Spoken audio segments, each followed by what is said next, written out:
ቁጠባን ባህለው አድርገው የስኬት ጉዞውን ሲጀምሩ እኛ ደግሞ ለቁጠባው እሴት ጨምረን አብረኖት እንተጋለን። ለላቀ ቁጠባው የላቀ ወለድ ይገባውታል።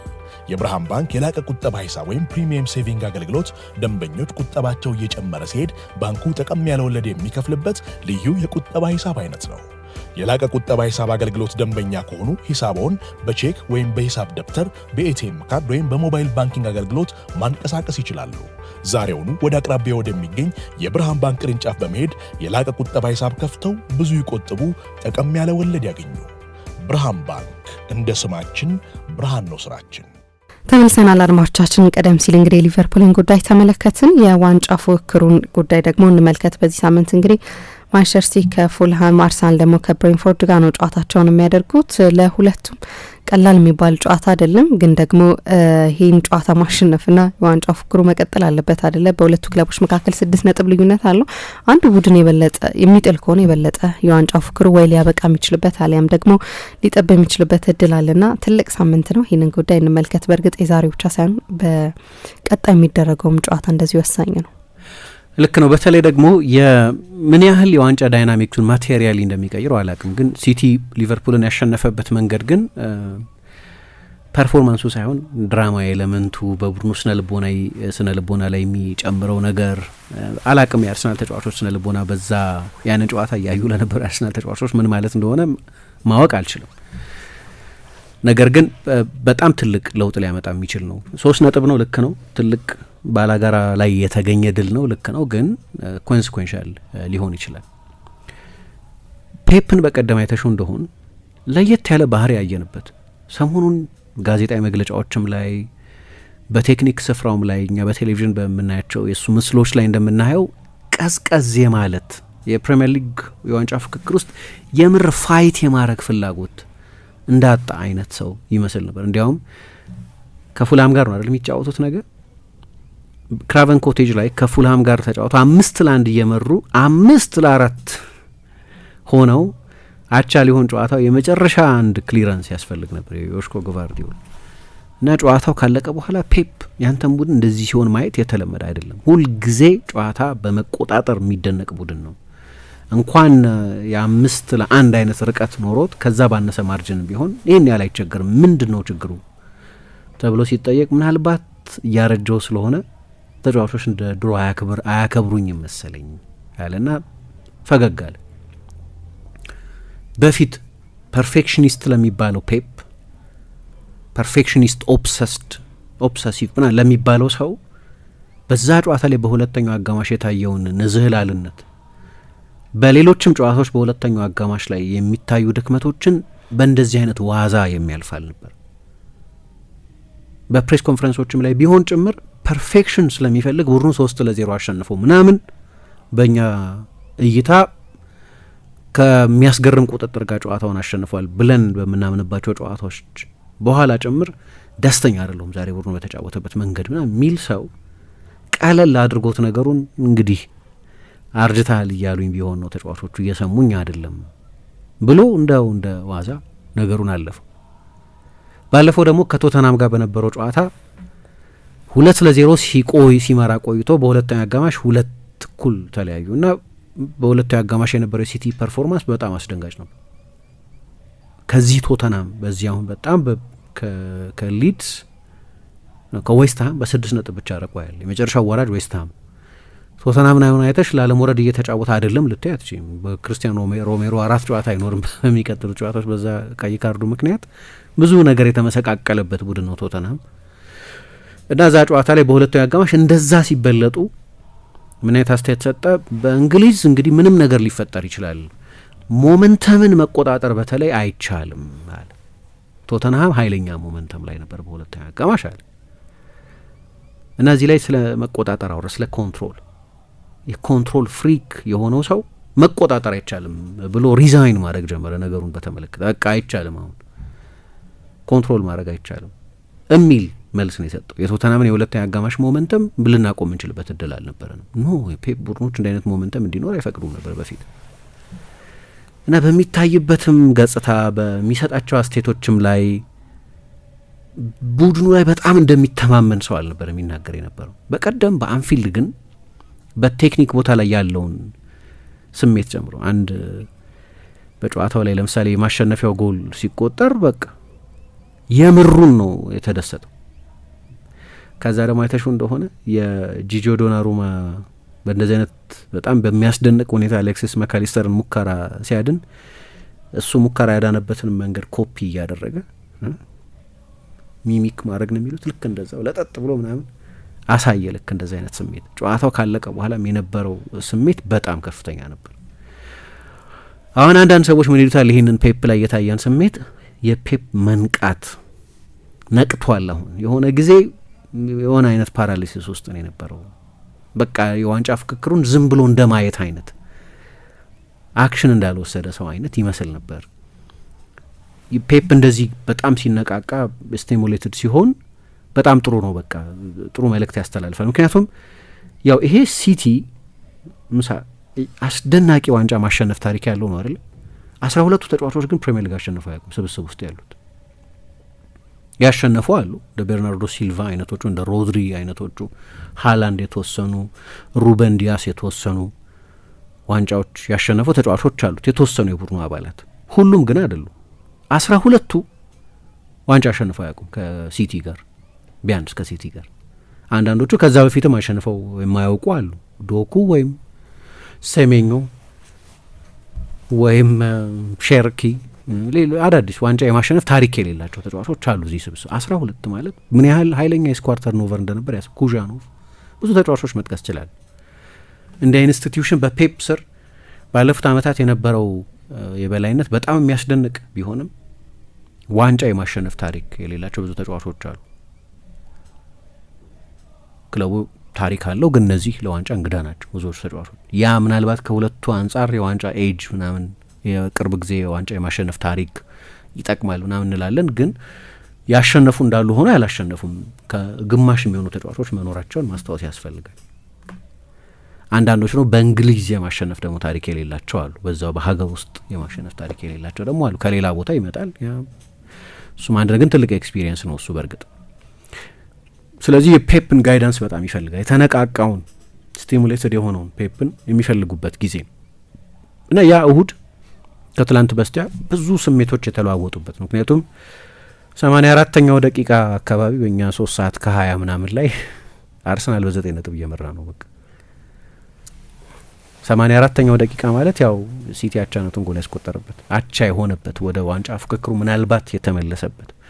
አንዳንዶች ደግሞ እንደሚሉት እንዲያውም የዋንጫ ፍክክር አልነበረማ፣ ሲቲ እንደ ዋንጫ ተፎካካሪ አልነበረም እስካሁን ድረስ እየተጫወተ የነበረው፣ ምናልባት የዋንጫ ፍክክሩ የሚጀምርበት የመጨረሻ 1/3 ላይ በጣም ኮንስኮንሻል የሆነው ጊዜ ላይ የምንደርስበት ነው። ይሄ ጊዜ ደግሞ የሚፈልገው ኳሊቲ ብቻ አይደለም፣ ነርቭ ነው። ስሜትን ሆልድ ማድረግ፣ የዋንጫ አሸናፊነትን ፕሬሸር መቋቋም ይፈልጋል። ፔፕ ብዙ ጊዜ ይህን አድርጎታል። በስፔን ይሁን በጀርመን በእንግሊዝ በየሊጎቹ ዋንጫ ዶሚኔት ያደረገ አሰልጣኝ ነው። አሁን ምን ሊሆን ነው? 3 ከ20 ላይ ማታ በቀደም እሁድ በ9 ነጥብ ይመራ ነበር። ረቡዕ ግን 7 ሰዓት ላይ የነጥብ ልዩነቱ 3 ሊሆን ይችላል። አርሰናል ሐሙስ ስለሆነ የሚጫወተው ሌሊት 7 ሰዓት ከፉልሃም ጋር ተጫውቶ ካሸነፈ የነጥብ ልዩነቱ 6 ነው አሁን። ስለዚህ አርሰናል ሐሙስ በጂቴክ ከብሬንፎርድ ጋር ሲጫወት የነጥብ ልዩነት ወደ 3 ጠቦ ይሆናል። ብሬንፎርድ ነው በጣም ጥሩ ቡድን። ቅድም ትላንት ስል እንደነበረው ያለፉትን 10 ጨዋታዎች ብቻ ከወሰድሽ ባለፉት 10 ጨዋታዎች ሁለተኛ ነው። አርሰናል ብቻ ነው የሚሻለው ከብሬንፎርድ። ያለፉትን 10 ጨዋታዎች ሳምፕል ብትወስጂ በጣም በሚገርም ፎርም ላይ ያለ ቡድን ነው። በታሪካቸው ለመጀመሪያ ጊዜ በ89 ዓመት ውስጥ ለመጀመሪያ ጊዜ በኒውካስል ሜዳ አሸንፈዋል። ከትላንት በስቲያ በጣም ኢሞሽናል ጨዋታ ነበር። ከዛ በፊት በነበረው ሳምንት በታሪካቸው ለመጀመሪያ ጊዜ በአስቶን ቪላ ሜዳ አሸንፈዋል። በቃ እንዲህ አይነት ታሪክ እየጻፈ ካለ ቡድን ጋር የሚደረግ ጨዋታ አርሰናል ላይ የፕሬሸር ቫልቭ አሁን ይጨምራል። ምንም ጥያቄ የለው። እንዴት ነው ሪስፖንድ የሚያደርጉት ነው አሁን አርሰናል እንዴት ነው ሪስፖንድ ሲቲ ቢያሸንፍ እንዴት ነው ሪስፖንድ የሚያደርገው? ተጫዋቾቹ እንዴት ነው ሪስፖንድ የሚያደርጉት? ትልቁ ጥያቄ ነርቭ ጥያቄ ነው የምለው ለዚህ ነው። ምክንያቱም የታክቲክ የቴክኒክ የጨዋታ አፕሮች ምናምን ጉዳይ ብቻ አይደለም። በብዙ የአንድ ጥሩ ቡድንነት መለኪያ አርሰናል የተሻለው ቡድን ነው። ከሲቲ ከዚህኛው በዚህ የውድድር ዘመን ከምናየው ሲቲ የተሻለ ቡድን ነው። ለዚህ ነው አሁንም ቢሆን ኦፕታ የመጨረሻውን ከሲቲ ጨዋታ በኋላ ያለውን የኦፕታን እንትን የፈጣሪ ቃል ነው ያልኩ አይደለም፣ ግን ያለውን ፐርሰፕሽን ለመግለጽ ነው። ምን ይላል ኦፕታ? 90% አርሰናል የሚወስደው ይላል። አሁን 90% የ6 ነጥብ ርቀት መኖሩ ብቻ አይደለም ቡድኖቹ ላይ የሚታየውን ባህሪ በመውሰድ እስካሁን ድረስ በ25 ጨዋታ የመጡበትን ሁኔታ በመውሰድ በ39 ጨዋታ 3 ጌም ነው የተሸነፈው አርሰናል በዚህ ሲዝን በሁሉም ውድድሮች በ39 ጨዋታ። አንድ በጣም ድራማዊ በሆነ የቅጣት ምት በዶሚኒክ ዞቦዝ ላይ የሊቨርፑል ጨዋታ ላይ የተሸነፉበት ጎል፣ 2 በኤሚሊያኖ ቦዌንዲያ የ95ኛ ደቂቃ ጎል። ግን ከዛ አንድ ነው 2 ደቂቃ በፊት ኤሚሊያኖ ማርቲኔዝ ከማርቲን ኦዴጋርድ በጣም የሚያስደንቅ ከሲዝኑ ምርጥ ግብ ጠባቂዎች ካዳኗቸው ሙከራዎች መካከል አንዱ ና ኢትስ ቬሪ ታይኒ ማርጂን። ከዛ 2 ደቂቃ ምናምን በኋላ ነው አርሰናል አሸናፊ ሊሆን ኢንች ቀርቶት ግን በኢንች ተሸነፈ። ግን 95ኛው ደቂቃ ላይ ነው በዚህ ቪላ አሁንም 3ኛ ስፍራ ላይ ባለ ቪላ ነው የተሸነፈው። ሌላኛው ማቴዎስ ኩኛ አሁን በፍጥነት በካሪክ ሹመት ማግስት የተነቃቃው ዩናይትድን ገጥሞ ሌላ ልትከላከው ማትችው አስደናቂ ጎል በማቴዎስ ኩኛ አማካይነት በተቆጠረ ጎል ነው የተሸነፈው። እነዚህን 3 ጌሞች ብቻ ነው በሁሉም የካፕ ውድድሮች ቻምፒየንስ ሊግ፣ ሊግ ካፕ፣ ኤፍ ኤ ካፕ፣ ፕሪሚየር ሊግ በ39 ጨዋታ 3 ጨዋታ የተሸነፈ ቡድን። ራሽናሊ ምሳ ነገሩን አናላይዝ ስታደርጊው ኦፍ ኮርስ አርሰናል ፌቨራይት ሊሆን የሚችል 6 ነጥብ ብቻ ማለት ያለም 6 ነጥብ ቀላል አይደለም። 13 ጨዋታ ብቻ እየቀረው ቀላል አይደለም። ግን የኦፕታ ሱፐር ኮምፒውተር የሚባለው የታይትል ፕሮጀክሽኑ 90.1% ይላል። የአርሰናል የሲቲ 8.2% እና ከዛ አስቶን ቪላ 1.6% ብሎ ነው እንግዲህ ሶስቱን አሁን ከ1 እስከ 3 ያሉትን ቡድኖች የሚያነጻጽራቸው። ከፍተኛ ግምት አለው። ቡድኑ ጥሩ ቡድን ነው። ግን የአርሰናል ተጫዋቾች ለእሁዱም ሁኔታ ይሁን ለሌሎች ጨዋታዎች አሁን አንዳንዴ ፔፕ ሆን ብሎ በሚመስል ሁኔታ አርሰናል ዘ ቤስት ቡድን ነው ይላል ብዙ ጊዜ። ፔፕ ብቻ አይደለም የሚለው ፔፕ ሲለው ሲግኒፊካንት ስለሚሆን አንዳንዴ ፕሬሸር ትጨምር ይላቸዋለች። ዩ አር ዘ ቤስት፣ ስለዚህ አንቺ ነሽ ምንድን ነው ኢትስ ዩር ታይትል ቱ ሉዝ የሚሉት ነገር አለ። ኢትስ ዩር ታይትል ቱ ሉዝ፣ ዋንጫውን ካጣችሁት ወየውላችሁ በቃ እንዴት ከእናንተ የሚሻል የለም፣ ኮላፕስ አድርጋችሁ ነው ማለት ነው። ሜሴጅ ነው፣ ፕሬስ ኮንፈረንስ ሜሴጅ ነው፣ ለተጋጣሚ ቡድን የምታስተላልፊው ሜሴጅ ነው። እንደ ማኑኤል ፔሌግሪኒ አይነቱ አሰልጣኝ ፕሪሚየር ሊግን የማሸነፍ ታሪክ ያላቸው አሰልጣኝ እኔ ማይንድ ጌም የሚባል ነገር አይሰራም። ሚዲያው እንደዛ ያስባል፣ ሌላው ሰው እንደዛ ያስባል። ማይንድ ጌም የሚባል ነገር አይሰራም።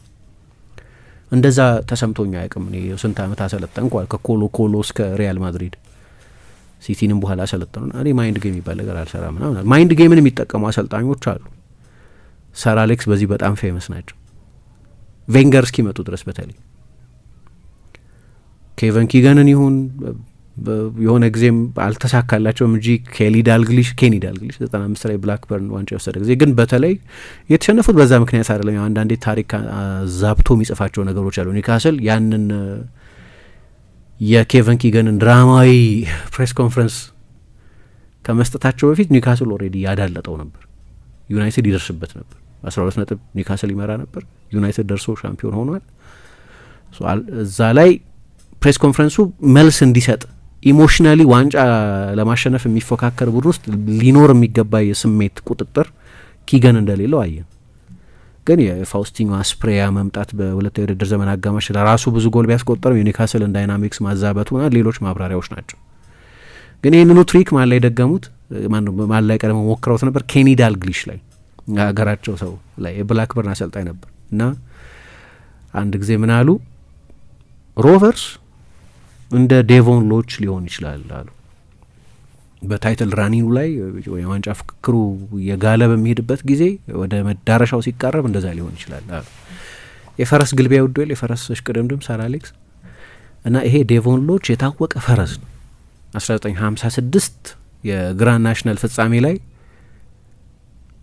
ይሄ ፈረሶች መሰናክል አለ አይደል? እየዘለሉ የሚሄዱት መሰናክሉ የለም ግን መሰናክሉ አለ ብሎ ዝም ብሎ ዘለለ እና ወደቀ። ኢማጂነሪ ፌንስ የሚባል ዝም ብሎ በፈረሱ ሀሳብ ውስጥ የነበረ መሰናክል እና ወደቀ። ሮቨርስ እንደዛ ሊሆን ይችላል ብለው አስተያየት ሰጡ እና መልስ አልሰጡም ዳልግሊሽ። ለዚህ አሁን መልስ ስትሰጪ ነው ራትልድ እንደሆንሽ የሚያስታውቀው። ከቬንገር ጋር መመላለስ ነው የነበረው። ሞር ቬንገርም ይመልሳሉ ሁሉም እንደዚህ ይላል። ብቻ ያኛው የዋሮፍ ምንድነው ዋሮፍ ወርድስ ነው የቃላት ጦርነት የሚሉት እንደዛ ነው የነበረው። ፔፕ ወደዛ ሊመጣ ይችላል። ሰሞኑን ስለ ዳኞች ያነሳል። ስለ አርሰናል ስፔሻል ቡድን ነው፣ በዓለም ቤስቱ ቡድን ነው ይላል። ፕሬሸር ቫልቭ መጨመር ነው ለኔ ይሄ። ሌሎች ነገሮችም ያደርጋል። ስማርት ነው ፔፕ ያውቃል። በአርሰናል ስነ ልቦና ላይ ለመጫወት ጥረት እያደረገ እንደሆነ ግልጽ ነው። አርቴታ አብሮት ሰርቷል። በኋላ ፈርጉሰን ይሄ አልሰራላቸውም ና ያው ትልልቆቹ አሰልጣኞች በመሸነፍም ጊዜ በክብር ነው የሚሸነፉት እና ጻፉላቸው ለኬኒ ዳልግሊሽ አባትህ ስለ ዴቮን ሎሽ ነግሯል ማለት ነው ብለው። ፈርጉሰንም ዳልግሊሽም ዴቮን ሎሽን አላዩት፣ በታሪክ ነው የሚታወቀው። ስለዚህ ስለዛ ነግሮ ይሆናል ለዛ ነው በእኔ ትሪክ ያልወደቅከው ብለው መለሱላቸው። አርቴታን በተመለከተ በዚህ አመት በኢሞሽናል ኮንትሮል ፕሬስ ኮንፈረንሶች ላይ ለምሳሌ በቀደም ሊያም ሮሲኛ የሚገርም ነገር ሲያደርግ ነበር። ከሊግ ካፕ ጨዋታ በፊት አርሰናሎች እያሟሟቁ ረጅም ኳስ ወደ ቼልሲ አጋማሽ ይመጣል እና ብዙ ጊዜ ዋና አሰልጣኞች ክሎፕ ካልሆኑ በስተቀር ብዙ ጊዜ ዋና አሰልጣኞች ተጫዋቾች በሚያሟሙቁበት ጊዜ አይመጡም ወደ ሜዳው፣ መልበሻ ክፍል ውስጥ ነው የሚሆኑት። ሊያም ሮሲኛ ሌላ ሩቲን ያለው ስለዚህ መጣ። እዛ ጋር የራሱ መንገድ ነው እና የኤፍ ቃላት የሚሉትን እሱን እየተናገረ ከዚህ ከኛ ሜዳ ውጡ እንጂ ምናምን እያለ ተናገረ እና እሱን የስካይ ካሜራዎች ሶሻል ሚዲያ ላይ በቃ ቫይራል አደረጉት። በዛ ግን ብቻ አላበቃ። በቀደም ከወልቭስ ጋር ከመጫወታቸው በፊት ፕሬስ ኮንፈረንስ ላይ ለምንድን ነው እንደዛ የተበሳጨኸው ሲሉት የኛ አጋማሽ ነው የአጋማሽ አርሰናል አላከበረንም፣ ክብር አልሰጠንም፣ መደረግ የለበትም ምናምን አለ እና አርቴታን ሲጠይቁት ሌላ ጊዜ አርቴታ ፕሬስ ኮንፈረንስ ላይ ኮንትሮቨርሻል አይደለም። ይህን ያህል ተናገረ እንደዚህ ያለ ምናምን ተብሎ የሆነን ሰው የሆነን ክለብ የሆነን ሲናገር ብዙ አትሰሚም።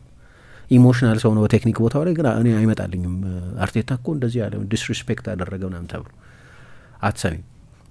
ሁሌም ኢንኮንትሮል ነው። እኔ እንዲያውም ፕሬስ ኮንፈረንሱ አንዳንዴ ካልሆነ በስተቀር ብዙ ኤክሳይት አያደርገኝም። ጥቂት ነው የሚሰጥሽ አርቴታ። ሁሌም ሂዝ ኢንኮንትሮል ምናምን። ግን በተለይ በዚህ አመት በጣም ተረጋግቷል በፕሬስ ኮንፈረንሶቹ ላይ እና ሊያም ሮሲኛ እንደዚህ ያለ ምናምን ሲሉት ከ20 ሰከንድ በላይ መውሰድ አልፈለግም። ይሄንን ጊዜ በተመለከተ ያጋጥማል። የግብ ጠባቂ ልምምድ በሚሰራበት ጊዜ በረጅሙ ኳሱ ስለሚላክ አንዳንድ ጊዜ የሰው ሜዳ ይደርሳል። ይሄ ብዙ ጊዜ ያጋጥማል። ግን ቅር ከተሰኙ ወይ አፖሎጃይዝ አለና አለፈው። ወደ ቃላት ጦርነት ውስጥ ምናምን ትኩረት ወደሚወስድ አጀንዳ ወደሚሆን ነገር ውስጥ መግባት አልፈለግም። ሄንሪ ዊንተር ሰሞኑን የሚታይበት ጸባይ ላይክ ዘማን ኢን ሚሽን ትልቅ ተልእኮ እንዳለው አይነት ሰው ትኩረት ነው ያለው። አሁን ከፍተኛ ፎከስ ላይ ነው ያለው እና ከሌሎቹ አመታት ይልቅ አርሰናል በስሜት ቁጥጥር በጣም የተሻለ ነው። እንደ ሌላው ጊዜ የዋንጫ ፉክክሩ በሚጦዝበት ጊዜ ኮላፕስ እንደሚያደርግ አይመስልም። ይሄኛው ቡድን ደግሞ ይላል እያወራን ያለ ነው ስለ ነርቭ ነው፣ ስለ ስሜት። ምክንያቱም ከዚህ በኋላ ያለው ነገር ኦፍኮርስ ታክቲካዊ ውሳኔዎች በጣም አስፈላጊ ናቸው። ለምሳሌ በቀደም አርሰናል ኦልሞስት በ4-4-2 ተጫወተ። ሀቨርትዝ ከኦደጋርድ ይልቅ ኦደጋርድ የበለጠ ሚድፊልደር ነው፣ ሀቨርትዝ የበለጠ አጥቂ ነው። ስለዚህ የአርሰናል ትላንት ሳነሳ እንደነበረው እንደ ሌላው ጊዜ ብዙ ፓስ አላደረገም፣ ብዙ ፖሴሽን አልነበረውም። ሶስተኛው የፖሴሽን ቡድን ነው ፕሪሚየር ሊግ ውስጥ። ሰንደርላንድ በፖሴሽን ይበልጥ ነበር። በዲዛይን ነው የተደረገው።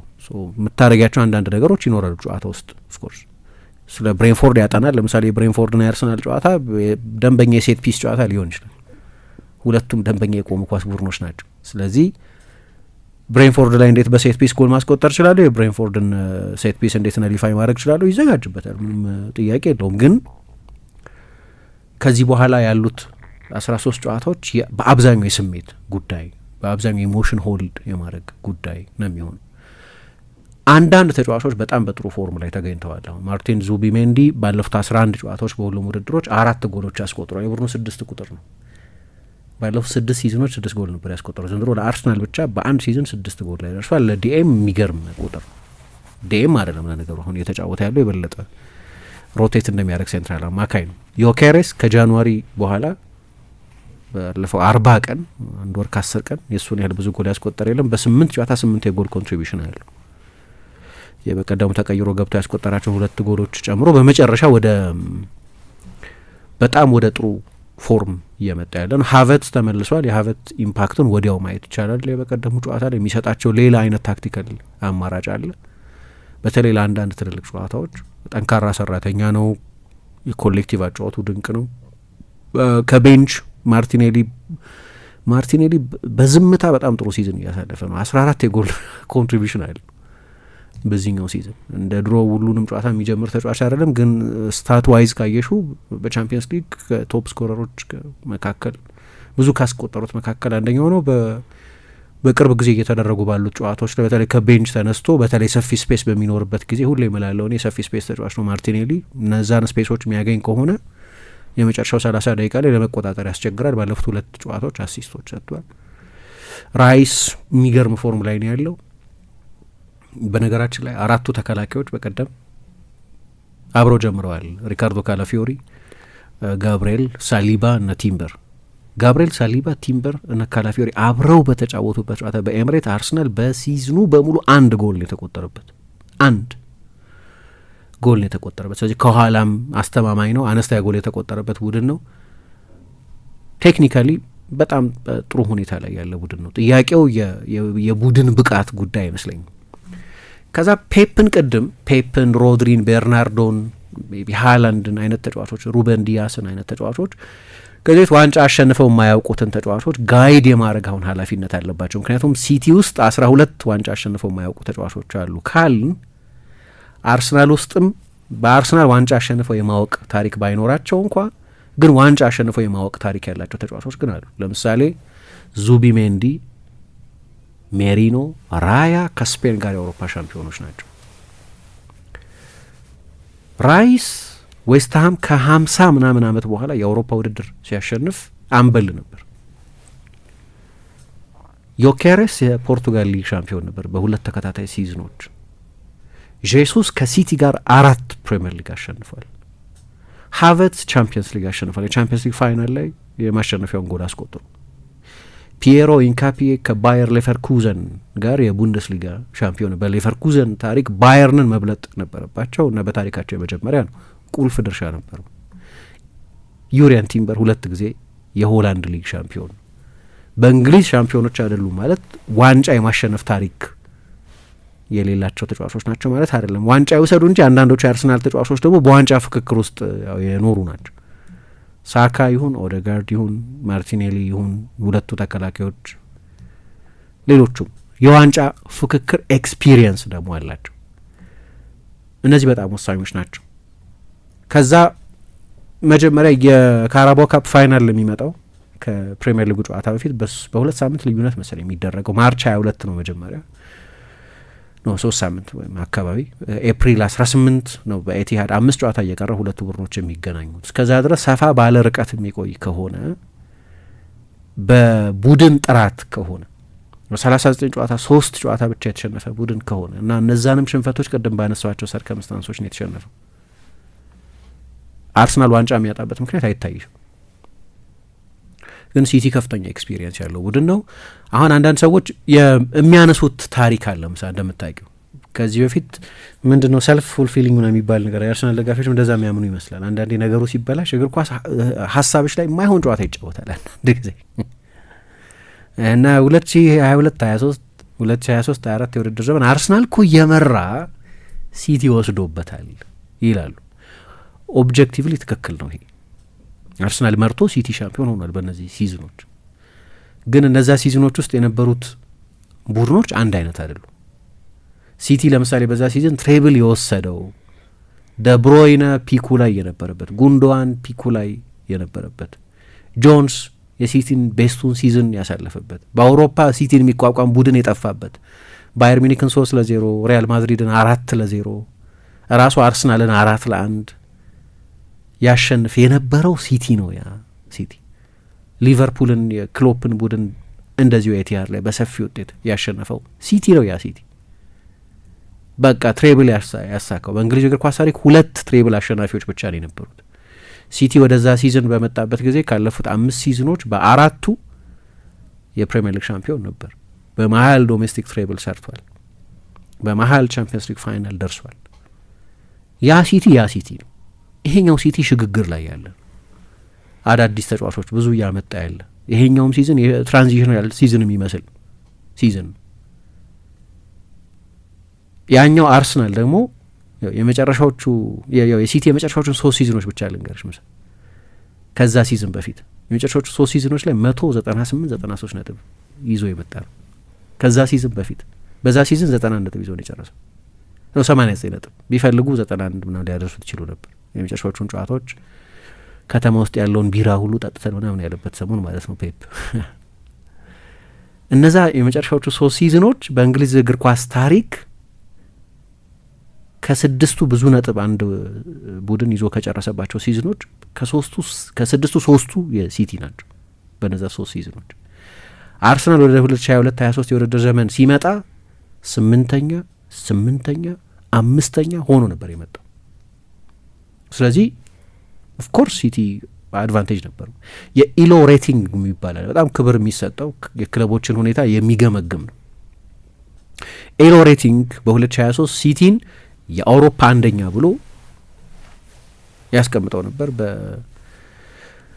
በ2023 ድምጽ ይሰጣል። 2023 ፖይንት ነበረው። አርሰናል 1932 ነው፣ 6ኛ ነው የነበረው።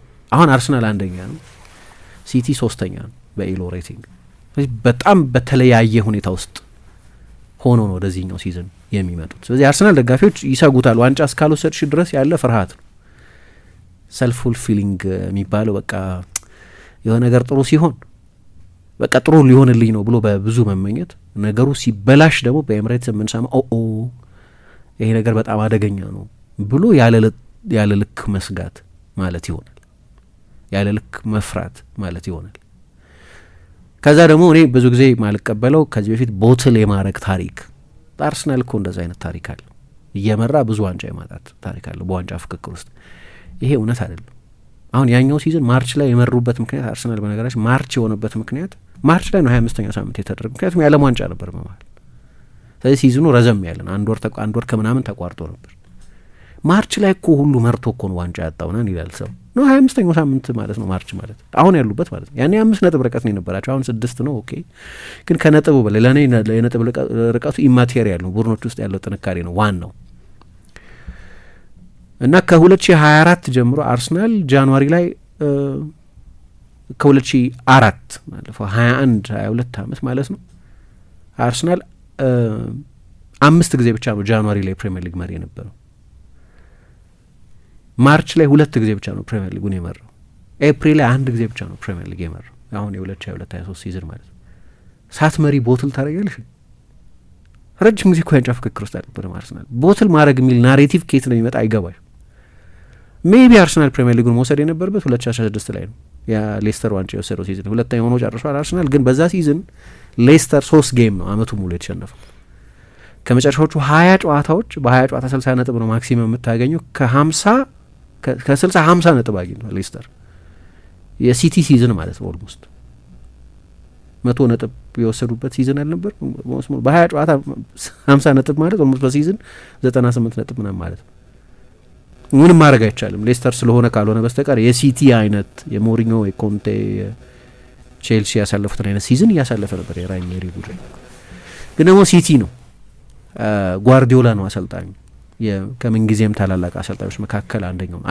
አይምሬ ዋንጫ አሸናፊ ነው እና የበቀደሙ የአንፊልድ ድል ደግሞ የሚያመጣው ሳይኮሎጂካል ኢምፓክት በጣም በጣም ከፍተኛ ነው። ስለዚህ የኢሞሽን ጉዳይ ይሆናል መጨረሻ ላይ የትኛው ቡድን የበለጠ ኢሞሽን ሆልድ ማድረግ ይችላል ወደሚል እንሄዳለን እና ይሄኛው ሳምንት ሌላ ፈተና ይሆናል ማለት ነው ለሁለቱም ቡድኖች። ሲቲ መጀመሪያ ማሸነፍና ፕሬሸሩን መጨመር አለበት አርሰናል ላይ። አርሰናል ሐሙስ ሪስፖንድ ማድረግ አለበት። በጣም ከጥሩ ቡድን ጋር ነው የሚጫወተው።